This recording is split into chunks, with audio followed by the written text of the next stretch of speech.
Assalamualaikum warahmatullahi wabarakatuh. Alhamdulillahirabbil alamin. Allahumma sholli ala Muhammad wa ala ali Muhammad wa ba'du. Dipancarkan dari Jalan Masjid Silaturahim nomor 36 Kalimanggis, Cibubur, Bekasi, Radio Silaturahim dan Rasil Visual untuk Islam yang satu. Bagaimana kabarnya Iwan Ahwat di malam hari ini? Baik yang masih dalam perjalanan pulang ataupun yang sudah sampai di rumah, semoga kita semua dalam lindungan Allah Subhanahu wa taala. Amin ya rabbal alamin. Dan Iwan Ahwat senang sekali jumpa lagi bersama kami dalam tausiah malam. Saya Panji Ahmad akan memandu acara ini dan tentunya kita akan menyimak tausiah dari Kiai Haji Dr. Zaki Mubarak MA Rois Syuriah PBNU. Alhamdulillah Pak Kiai sudah hadir bersama kami di studio. Mari kita sapa terlebih dahulu. Assalamualaikum warahmatullahi wabarakatuh. Waalaikumsalam warahmatullahi wabarakatuh. Sehat Kiai? Sehat alhamdulillah. Alhamdulillah. Ya. Ini lancar nih terbilang. Lancar. Baik.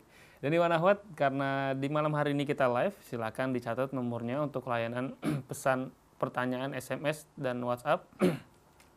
Silakan kirim ke nomor 0811 1999 720. Adapun untuk layanan interaktif silakan hubungi di nomor 021 845 1512. Dan kedua nomor tersebut nanti kita akan buka di sesi kedua atau sesi tanya jawab.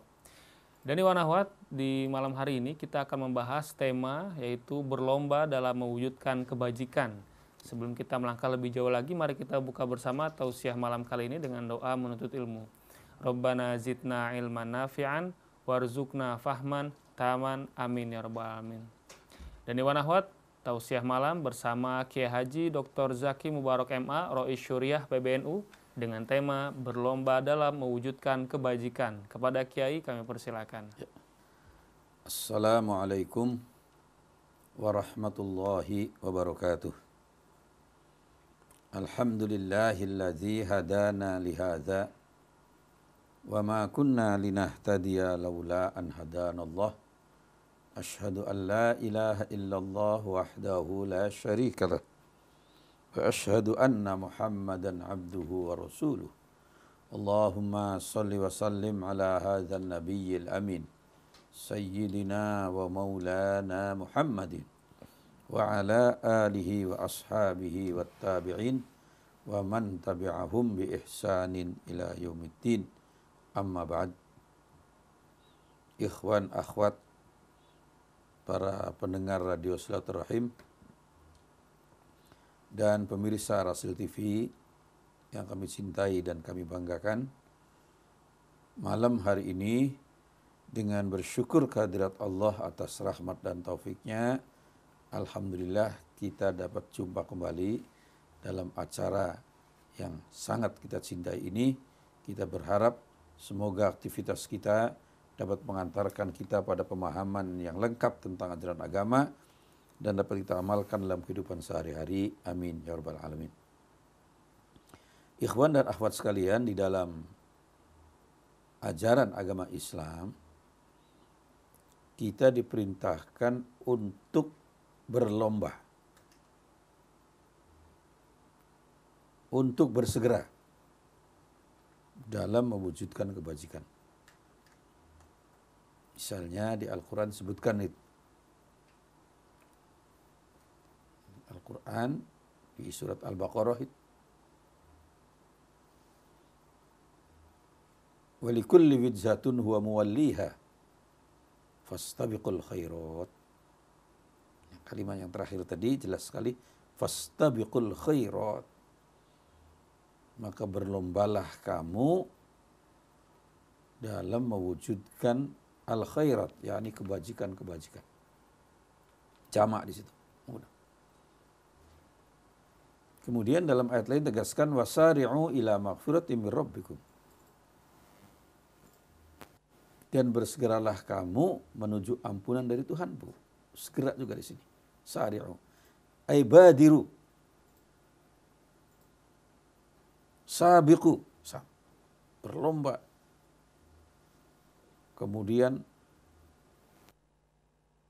melakukan kegiatan yang bersungguh-sungguh. Kemudian juga bersegera menuju ampunan dari Tuhanmu. wa jannatin dan surga arduhas samal ard yang luasnya seluas langit dan bumi. Nah, jadi di sini kita lihat dari dua ayat tadi jelas sekali bahwa setiap orang muslim itu harus bersegera berlomba berkompetisi dalam mewujudkan kebajikan, mewujudkan hal yang bermanfaat, mewujudkan kemaslahatan, mewujudkan berbagai macam hasil karya yang baik yang memberikan manfaat bagi umat manusia secara umum. Di dalam sebuah hadis Rasulullah memerintahkan kita. An Abi Hurairah radhiyallahu anhu, dari Abi Hurairah semoga Allah meridhoinya. Anna sesungguhnya Rasulullah sallallahu alaihi wasallam qala, bersabda, badiru bil a'mali sab'an.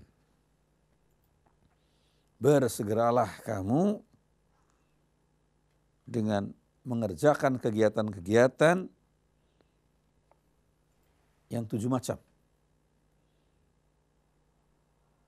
Yang pertama, hal tantaziruna illa faqran munsiyan. Apakah kamu menunggu sampai datangnya kefakiran yang membuat kamu lupa? Artinya orang menunda-nunda perbuatan baik.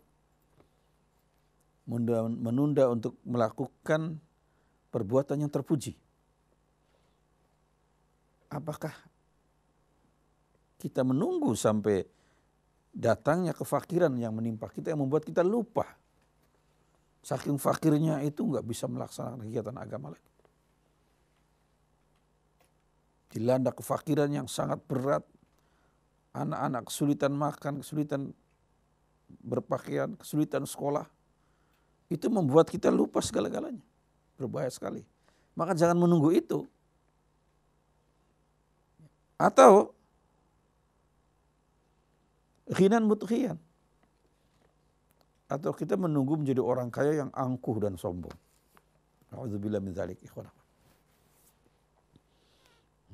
Fakir yang membuat kita lupa kewajiban-kewajiban kita. Atau kaya yang angkuh, congkak. Karena itu dia selalu meremehkan orang lain. Itu bahayanya orang yang kaya dan congkak itu. Seolah-olah itulah hasil kemampuan dia. Dia tidak menyadari bahwa itu karunia dari Allah. Betapapun hebatnya orang kalau tidak dapat karunia dari Allah nggak bisa. Tapi ini mereka nggak sadar. Meremehkan orang lain, meremehkan orang miskin, meremehkan rakyat kecil. Nah ini bahaya. Jadi jangan sampai menunggu datangnya ya, menjadi orang kaya yang angkuh. Aw mardun mufsida, atau datangnya penyakit yang merusak diri kita. Orang begitu sakit nyesel. Kenapa waktu saya sehat dulu kok nggak rajin? Mau ibadah nggak bisa lagi, berat, sudah sakit. Apalagi mau aktivitas yang lain, sulit ya. Penyakitnya menggerogoti dirinya, tinggal penyesalan yang tidak bisa dibayangkan itu. Pada saat orang seperti ini yang dia dambakan adalah kesehatan. Jadi kesehatan itu sesuatu yang sangat berharga. Nah, maka sebelum kita sakit, selagi kita masih sehat, cepat-cepatlah berbuat kebajikan. Perbanyaklah ibadah, meningkatkan ketakwaan kita pada Allah Subhanahu wa taala. Meningkatkan karya-karya besar kita untuk umat dan bangsa. Meningkatkan kemampuan kita dalam mendidik anak-anak kita. Mempersiapkan generasi penerus yang baik. Pada waktu kita sehat. Apalagi masih muda. Masih muda, sehat, berilmu, punya kemampuan. Wah itu cepat manfaatkan. Jangan menunggu sakit. Ya, jadi itu sudah 3 diingatkan oleh Nabi tadi.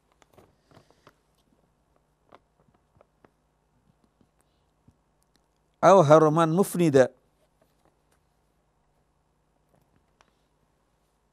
atau menunggu pikun.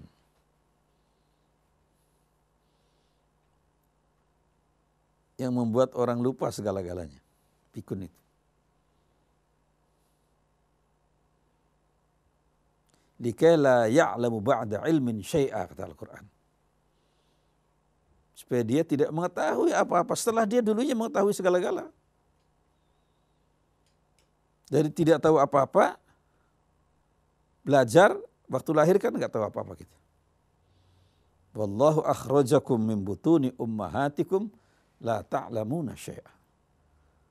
Allah mengeluarkan kamu sekalian dari rahim ibumu dalam keadaan kamu tidak mengetahui apa-apa. Sangat bodoh.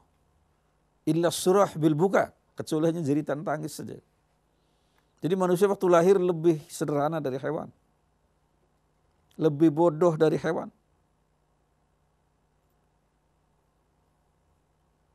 Hewan lahir langsung bisa jalan.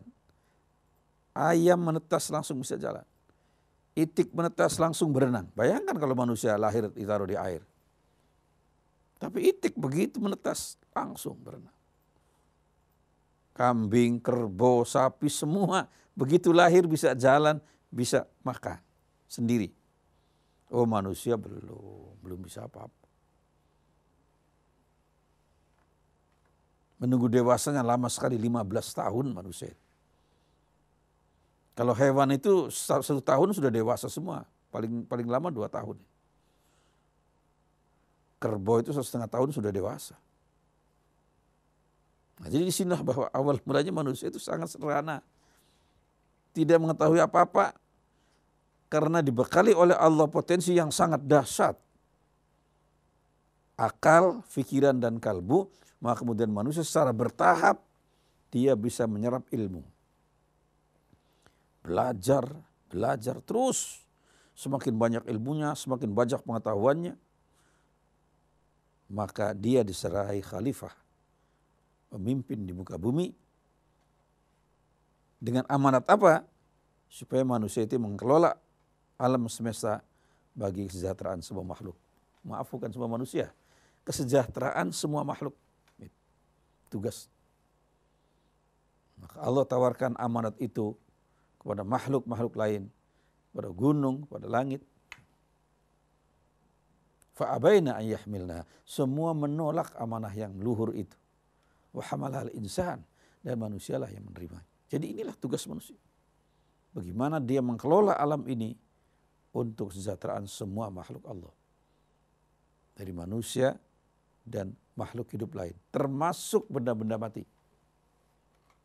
Maka wujud seorang muslim itu harus menjadi rahmat bagi kehidupan alam semesta. Maka disinilah letaknya kita ingin sampaikan, ya, dari manusia tadi tidak tahu apa-apa, kemudian belajar sampai menjadi seorang yang alim, banyak pengetahuannya, mengetahui segala sesuatu, lalu kemudian semakin tua, bisa juga ada di antara orang yang sampai masuk ke pikun. Semua ilmu yang dia ketahui tadi hilang lagi. Likai la ya'lamu ba'da ilmin syai'a.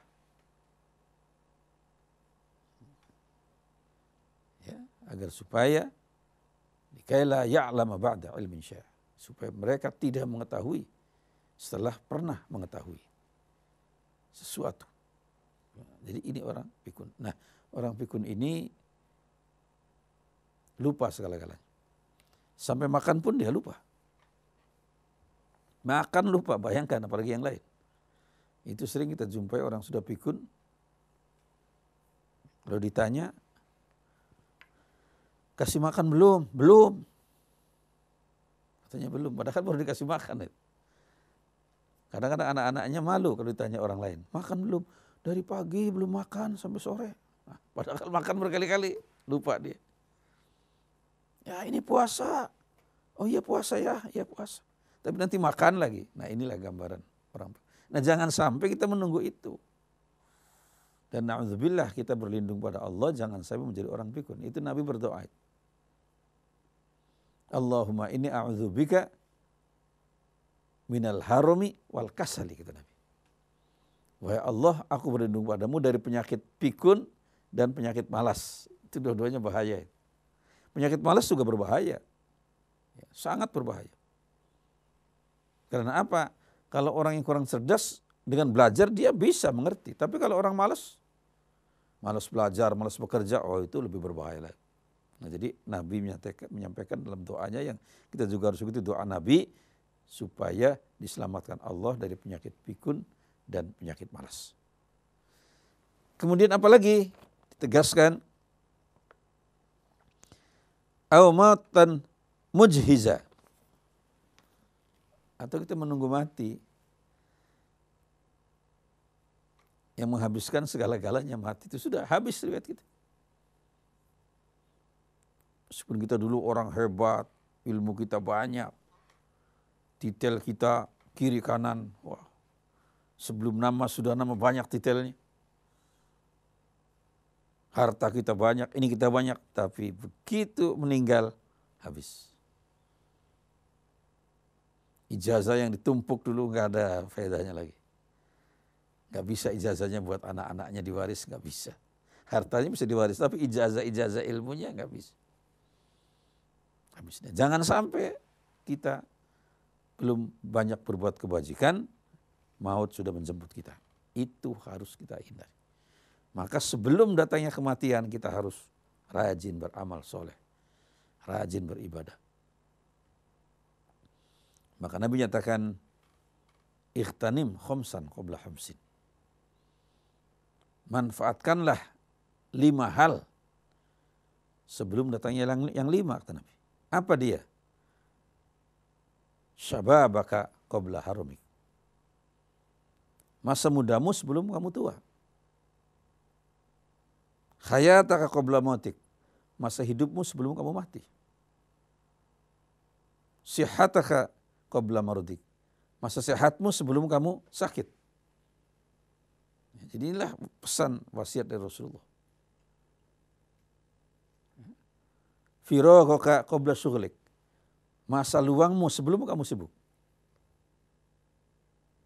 Jadi inilah kalimat-kalimat yang Nabi ingatkan kita supaya betul-betul memanfaatkan yang kita miliki ini supaya lebih bermakna dan tidak terbuang percuma. Betul-betul bermakna bagi kita dan bagi masyarakat. Jadi inilah hal-hal yang harus kita perhatikan. Kemudian kalimat berikutnya disebutkan dalam hadis Nabi ini,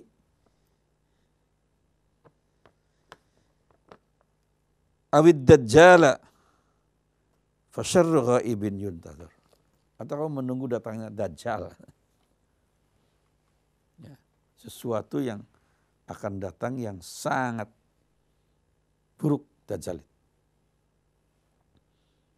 Ya, makhluk yang menguasai sains dan menguasai ekonomi kelas tinggi. Tetapi dia itu menyesatkan umat manusia, dajjal. Ya. Penguasaan ekonominya luar biasa. Pengetahuan sains luar biasa. Sehingga banyak orang tergiur ke dajjal ini.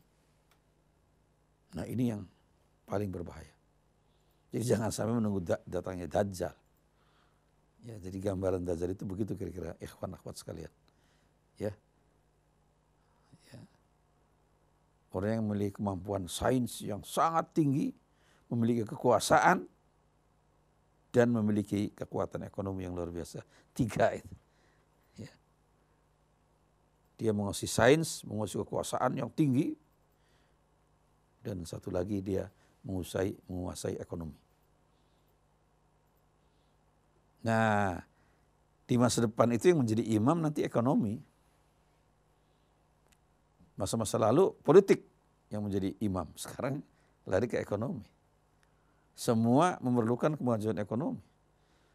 Orang mau jadi pemimpin harus punya Sumber ekonominya jelas. Kalau nggak ada ekonominya, nggak punya kekayaan nggak bisa. Jadi semua itu dari ekonomi.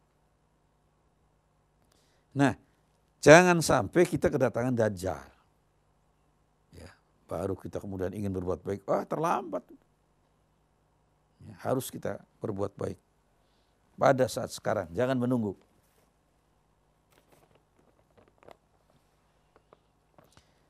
Awis sa'ata fas-sa'atu adha wa amar. Itu adalah hari kiamat. Apa kita menunggu kiamat dulu mau berbuat baik? Jangan. Sekarang juga.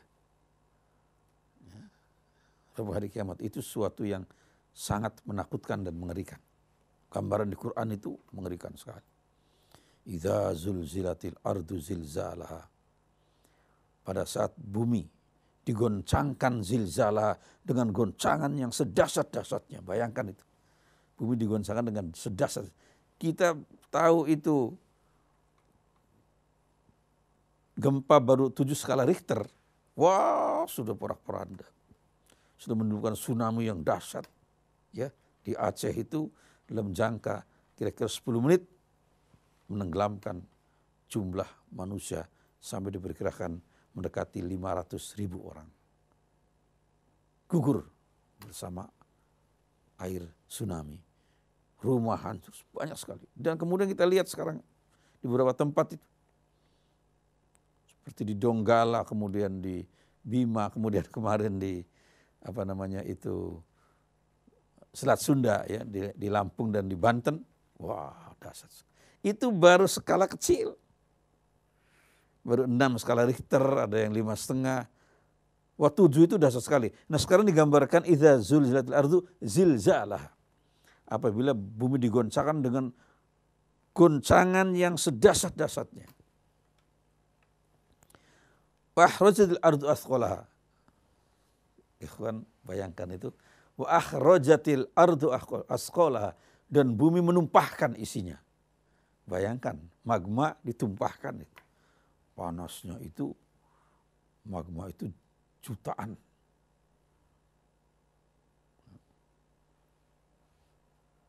Ratusan juta derajat Celcius. Mengerikan. Itu baru anginnya. Angin dari magma atau dari lahar. Baru anginnya saja. Waktu terjadi di gunung yang di Jawa Tengah itu, Merapi, baru anginnya jarak berapa kilometer itu sapi kerbau langsung mati. Semua pohon-pohon mengering, baru anginnya. Nah, bagaimana laharnya? Bagaimana magma? Wah, ngeri. Ini gambaran baru dari satu ayat, ya. Di ayat lain banyak sekali, dahsyat. Nah, maka kata Nabi jangan menunggu itu. Kita harus berlomba, ya, bermusabaqah. Kita harus bersegera memperbanyak ibadah, memperbanyak amal soleh, meningkatkan iman dan takwa kita, banyak bersedekah, banyak menolong sesama, dan kita harus terus berusaha memperbaiki diri dan mendidik keluarga kita dan generasi baru kita menjadi orang-orang yang bermanfaat. Demikian kajian malam hari ini. Mudah-mudahan bermanfaat. Kita akhiri dengan sama-sama membaca hamdalah. Alhamdulillahirabbil alamin.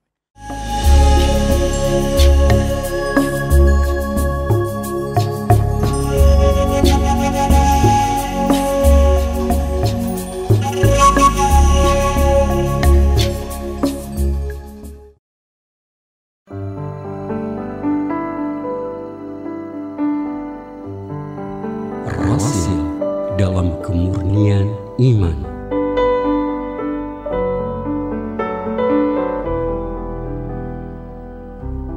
Dari Abdillah ibnu Amr radhiyallahu anhu bahwa Rasulullah sallallahu alaihi wasallam bersabda, dikatakan kepada sahibul Al-Quran, bacalah dan naiklah dan tartilkanlah sebagaimana engkau mentartilkannya di dunia, maka sesungguhnya kedudukanmu adalah di akhir ayat yang engkau baca.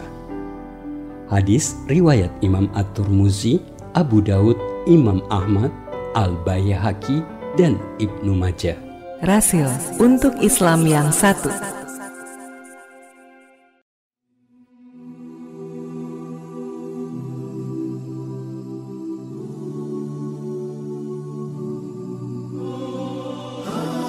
Dan dari Anas bin Malik radhiyallahu anhu, ia berkata, adalah Nabi SAW, beliau selalu berwudu setiap kali akan sholat. Hadis riwayat Ahmad dan Bukhari. Nabi SAW mencontohkan suatu kebiasaan baik, yakni selalu berwudu setiap kali beliau kehilangan wudunya karena keluarnya hadas atau penyebab lainnya.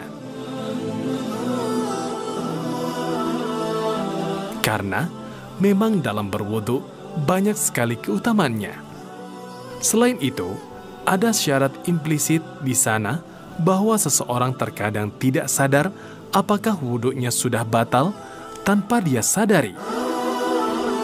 Sehingga akan lebih selamat sekiranya ia mengulangi wudunya setiap kali akan sholat.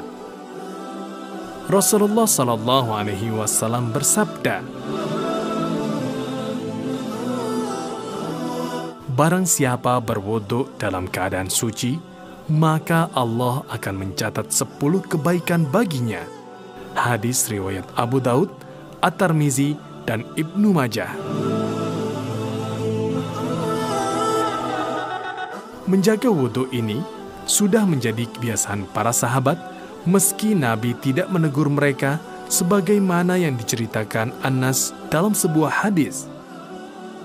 Kami biasa mengerjakan sholat 5 waktu dengan 1 wudu, selama kami tidak berhadas.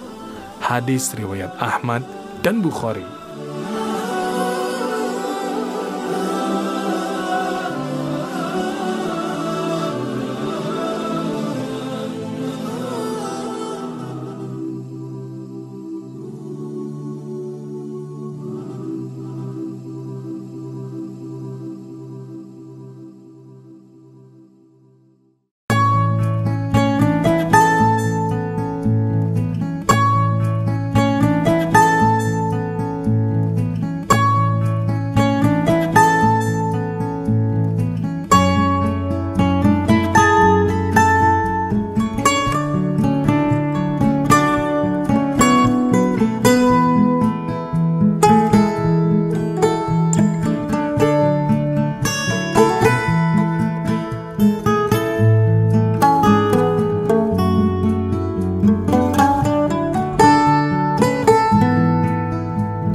Radio Silaturahim dan Rasil Visual untuk Islam yang satu. Terima kasih Wan Hawat masih bersama kami di Radio Silaturahim dan Rasil Visual untuk Islam yang satu.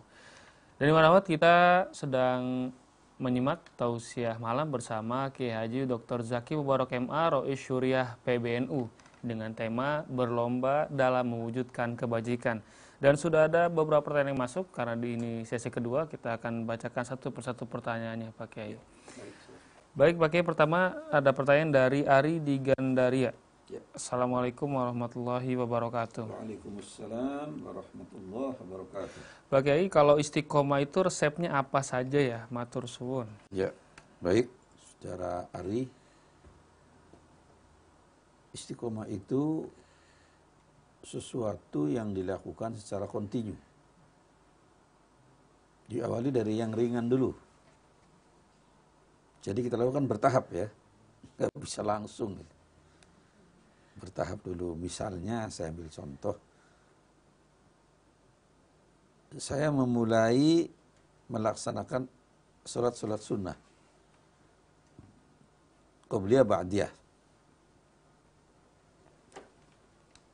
Nah itu kita awali dulu. Tadinya belum terbiasa, kita mulai dulu dengan qobliyah zuhur, ba'diyah zuhur, kemudian ba'diyah maghrib, kemudian ba'diyah isya, dan qobliyah subuh. 10 rakaat dulu. Saya ulangi, qobliyah zuhur 2 rakaat, ba'diyah zuhur 2 rakaat. 4 rakaat. Kemudian ba'diyah maghrib 2 rakaat. Jadi 6 rakaat. Ba'diyah isya 2 rakaat, 8 rakaat. Qobliyah subuh 2 rakaat, 10 rakaat. Ini yang disebut sholat sunnah rawatib yang muakkad, yang dikuatkan. Nah kemudian ini jangan ditinggalkan, terus. Jangan sampai tinggalkan. Kita tambah lagi yang ghairu muakkadnya, yang tidak muakkad. Apa dia? 2 rakaat sebelum zuhur, 2 rakaat sudah zuhur. Jadi zuhur itu kalau dua-duanya dikerjakan, yang muakkad dan tidak muakkad,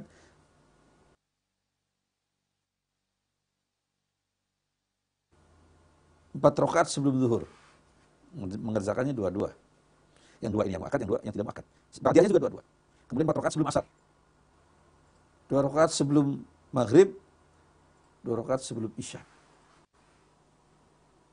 Semuanya 12 rakaat itu yang tidak muakkad. Nah, begitu kita lakukan, tetap jangan kita beringsut lagi, jangan kita mundur lagi.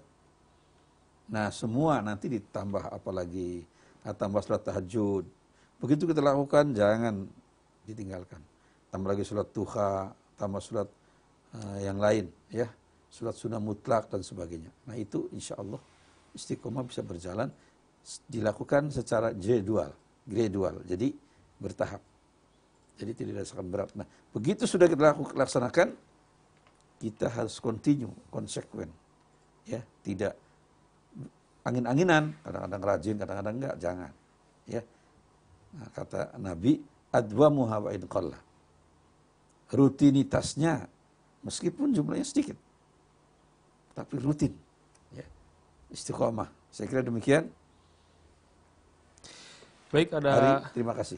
dari Ari di Gandaria, kita beralih ke Pak Soekarno di Kelapa Gading. Ya. Assalamualaikum warahmatullahi wabarakatuh. Waalaikumsalam warahmatullahi wabarakatuh. Pak Kiai, setiap agama itu apakah mempunyai Tuhan sendiri dan surga dan neraka sendiri-sendiri? Terima kasih. Ya. Tuhan itu hanya satu, tunggal.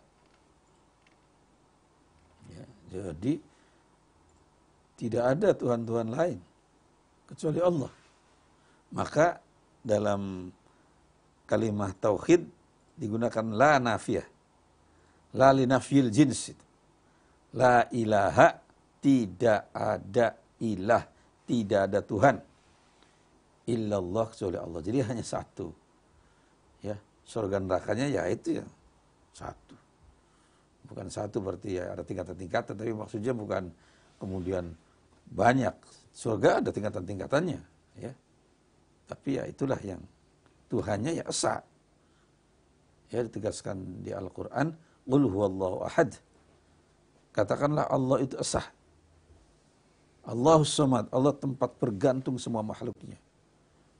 Lam yalid, yang tidak beranak, walam yulad, dan tidak diperanakan, walam yakul lahu kufuwan ahad, dan tidak ada sesuatu pun yang menyerupainya. Nah, jadi itu tauhid yang murni dalam ajaran agama Islam. Jadi nggak ada Tuhan lain selain Allah Subhanahu wa taala. Saya kira begitu. Baik, dari di Kelapa Gading ada Pak Ahmad di Jakarta Timur. Assalamualaikum warahmatullahi wabarakatuh. Waalaikumsalam warahmatullahi wabarakatuh. Pak Kiai, semoga selalu diberikan kesehatan agar umat bisa terus mendengarkan nasihat dari Pak Kiai. Amin. Amin ya rabbal alamin. Mohon maaf Pak Kiai, perbedaannya amal soleh dan fastabiqul khairat itu apa ya? Ya, baik. Jadi al khairat itu adalah kebajikan-kebajikan.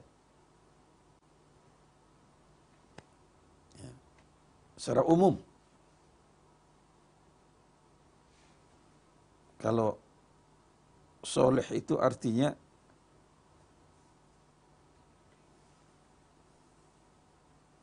utuh gitu. Ya. Soleh itu asal mulanya utuh. Nah, jadi karena dia utuh, maka dia baik. Termasuk bagian dari al-khairat itu. Amal soleh itu bagian dari kebajikan-kebajikan. Kebajikan itu bukan semata-mata amal, bisa juga dari pikiran kita. Zikir dalam hati kita itu kan bukan kegiatan fisik. Nah, bisa itu bagian dari khairat. Tapi kalau amal soleh, ada kalimat amalnya ya perbuatan-perbuatan yang soleh. Ya, perbuatan yang utuh, yang tidak cacat, perbuatan yang baik. Maka dikatakan solihun likulli makanin wa zaman. Tepat, cocok untuk setiap tempat dan setiap waktu. Nah, kalimat soleh itu di situ. Ya, bahwa hukum Islam itu solihun likulli makanin wa zaman. Hukum Islam itu cocok, tepat untuk semua tempat dan semua waktu. Ya, semua masa. Itu arti soleh. Jadi soleh itu bagian dari al-khairat. Al-khairat lebih luas lagi. Itu aja saya kira perbedaan. Terima kasih. Baik, dari Bapak Ahmad, kita ada pertanyaan dari Damam, Saudi Arabia. Sepertinya pendengar Radio Silaturahim melalui streaming ya. Bagi wanhawat yang ingin mendengarkan streaming, bisa diklik Google dan ketik www atau www.radiosilaturahim.com. Ini ada Khabab dari Damam, Saudi Arabia. Assalamualaikum warahmatullahi wabarakatuh, Pak Kiai. Waalaikumsalam warahmatullahi wabarakatuh. Berkaitan dengan berlomba-lomba dalam kebaikan, bagaimana sikap kita di akhir zaman ini yang banyak perbedaan dan ikhtilaf di kalangan umat Islam? Jazakumullah khairan, Pak Kiai. Ya, baik. Jadi kita jangan terganggu dengan ikhtilaf, perbedaan pandangan. Itu nggak bisa dihindari. Yang penting mana yang kita yakini, ikuti. Ya, karena apa? Perbedaan pandangan itu masalahnya tafsiran. Sumbernya sama, Al-Quran dan As-Sunnah. Tafsirannya bisa berbeda-beda. Nah, jadi kita pilih aja yang menurut kita yakin, ya kita ambil. Ya. Insya Allah kita tidak tersesat. Asal mengikuti petunjuk Quran dan Sunnah melalui bimbingan para ahlinya, para ulama. Jangan belajar sendiri, kalau belajar sendiri bisa kepleset itu. Terpleset. Kita belajar dari guru. Ya, dari guru-guru yang itu bersambung sanadnya itu, guru-guru kita itu.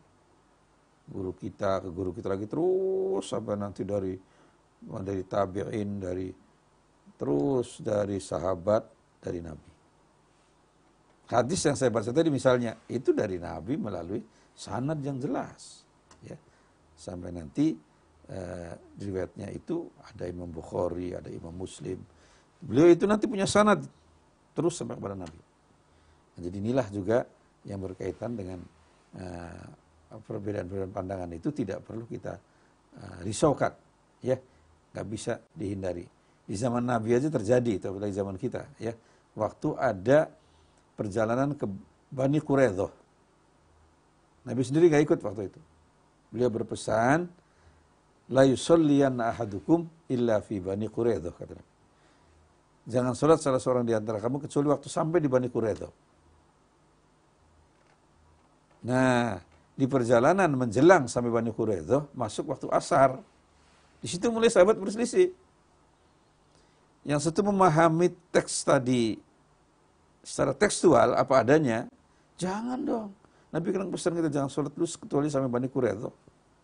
Kata yang lain, enggak dong, kalau sudah masuk waktu tetap sholat. Kita kan sholat di awal waktu baik. Nah itu perbedaan pandangan sahabat Nabi. Kemudian sampai terjadi ada sebagian sholat di pas waktu masuk, ya waktu masuk waktu, sebagian lagi sholat asarnya di Bani Quraidah. Waktu berita ini sampai kepada Nabi, Nabi nggak ada yang salahkan. Karena dua-duanya masih dalam waktu asar.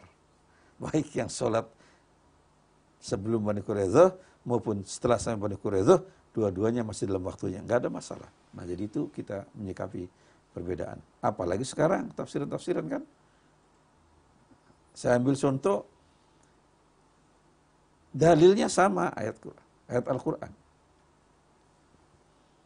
Misalnya lafad aula mastumun nisa'id, mengenai batalnya wudhu itu.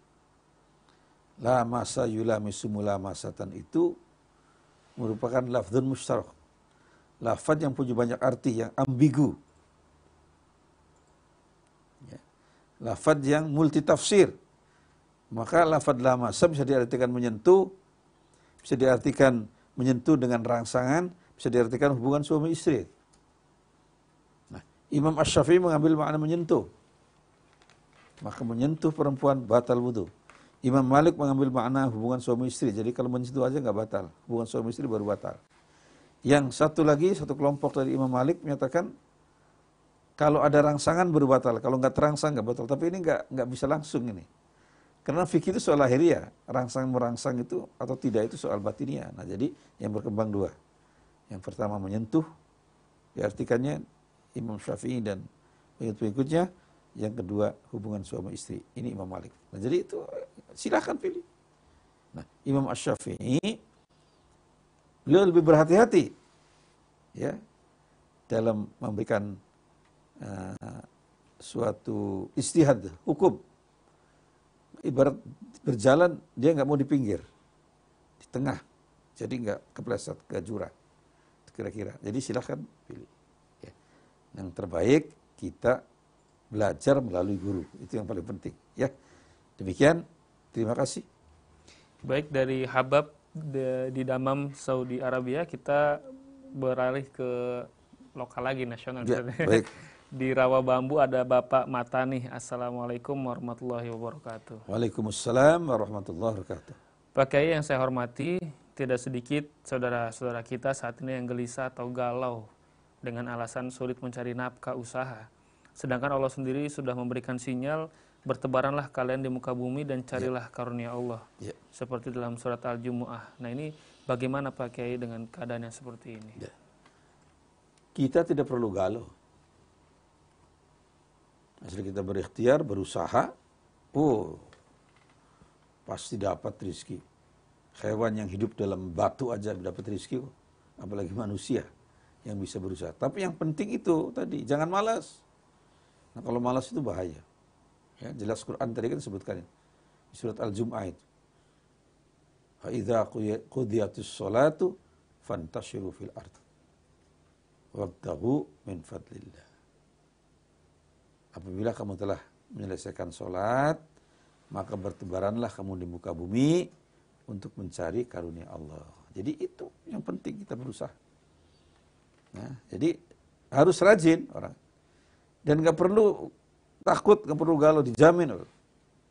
Wa ma min dabbatin fil ardi illa 'ala Allahi rizquha. Tidak ada makhluk hidup di muka bumi ini yang tidak dijamin rezekinya oleh Allah Subhanahu wa taala. Jadi kita nggak perlu galau. Itu galau itu malah kita suudzon pada Allah, itu nggak boleh. Ya. Takut kan? Jangan takut. Allah jamin kita harus husnuzon pada Allah bahwa kita dijamin oleh Allah rezeki kita, segala-gala yang kita kehendaki. Ya, hal-hal yang kita butuhkan Allah akan menyediakan untuk kita dengan syarat kita mau berusaha maksimal. Demikian. Terima kasih. Baik, dan ini menjadi pertanyaan terakhir dari Ibu Nana melalui pesan SMS melalui nomor 0857 80 sekian-sekian di Pulau Kalibata.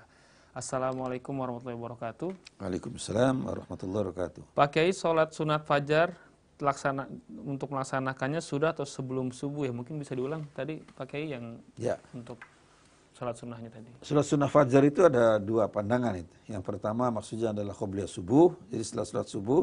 Yang satu pandangan lagi sebelum menjelang subuh ada sholat sunnah, ya 2 rakaat. Jadi silakan, nggak ada salahnya orang sholat baik aja, ya. Sholat itu baik saja, termasuk sholat sunnah mutlak. 2 rakaat salam, 2 rakaat salam, nggak usah dihitung berapa aja, ya. Ya hanya yang nggak boleh sholat sunnah mutlak itu di 5 waktu. Yang pertama persis matahari berkulminasi di atas, ya tegak lurus sebelum masuk zuhur. Begitu masuk waktu zuhur sudah boleh lagi. Kemudian sehabis sholat asar nggak ada sholat sunnah mutlak. Ya jangan sok rajin habis sholat asar sudah nggak ada. Ya kemudian persis matahari sedang terbenam nggak boleh. Kemudian sehabis sholat subuh nggak boleh. Persis matahari sedang terbit juga nggak boleh. Jadi itu yang selain itu boleh sholat dikerjakan. Disebut sholat sunnah mutlak. Ya. Sholat sunnah yang biasa itu boleh. Ya terima kasih. Baik Pak Kiai, kita sudah di penghujung waktu dan mungkin kesimpulannya dari pembahasan kita yaitu berlomba dalam mewujudkan kebajikan. Ya. Silakan Pak Kiai. Nah, jadi dalam memanfaatkan waktu, kesempatan, kesehatan yang kita miliki, masa hidup kita harus kita manfaatkan sebaik-baiknya untuk mewujudkan kebajikan-kebajikan di tengah masyarakat, mewujudkan kemaslahatan, sehingga hidup kita menjadi semakin bermakna. Jangan sampai hidup sekali lalu kemudian nggak ada hasil karyanya. Ya, maaf hidup sekali, ya begitu-gitu aja, rutinitas biasa, hidup, ya lahir kemudian berkembang menjadi balita, kemudian berkembang menjadi remaja, kemudian dewasa, nikah, kemudian. Tapi kita harus melahirkan karya-karya besar yang bermanfaat bagi sesama umat manusia, bahkan bagi makhluk lain. Nah inilah yang kita harapkan dari berlomba dalam mewujudkan kebajikan tadi. Semoga kita bisa melaksanakannya dengan baik dan dapat memberikan contoh kepada generasi baru kita. Amin ya rabbal alamin. Wassalamualaikum warahmatullahi wabarakatuh. Demikian Iwan Ahwat tausiah malam kali ini bersama Rois Syuriah PBNU, Kiai Haji Dr. Zaki Mubarak MA, dan tentunya kita aturkan bersama. Terima kasih Ustaz. Semoga diberi kesehatan dan kelapangan agar kita bisa bertemu kembali di kesempatan yang akan datang. Dan ini juga terima kasih kami ucapkan kepada para penanya di malam hari ini, meriah sekali. Dan kami ucapkan juga mohon maaf seperti pertanyaan dari Bunda Rido kita tidak bacakan karena keterbatasan waktu yang kita miliki. Dan akhirnya Iwan Ahwat, saya Panji Ahmad, beserta kru yang bertugas ada Fajar dan Yusuf Subangkit, TBJ Operator mau undur diri. Mari kita tutup bersama tausiah malam kali ini dengan doa akhir majelis. Subhanakallahumma wabihamdik, asyhadu an la ilaha illa ant wa atubu ilaik, wabillahi taufiq wal hidayah. Wassalamualaikum warahmatullahi wabarakatuh. Waalaikumsalam.